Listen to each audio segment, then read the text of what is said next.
মান এবং দিক থাকলেই কি কোনো রাশি ভেক্টর হবে? অবশ্যই না। যেমন হচ্ছে তড়িৎ প্রবাহ।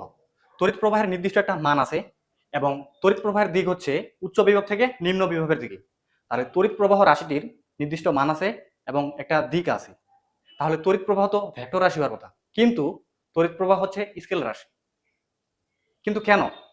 কারণ হচ্ছে তড়িৎ প্রবাহ ভেক্টর যোগের নিয়ম মেনে চলে না, তাই তড়িৎ প্রবাহ স্কেলার রাশি। কোন একটা রাশি সেটা ভেক্টর হওয়ার মোটামুটি ৩টা শর্ত পূরণ করা লাগবে। এক হচ্ছে মান থাকতে হবে, ২ হচ্ছে দিক থাকতে হবে এবং ৩ নম্বরে হচ্ছে ভেক্টর যোগের নিয়ম মেনে চলতে হবে।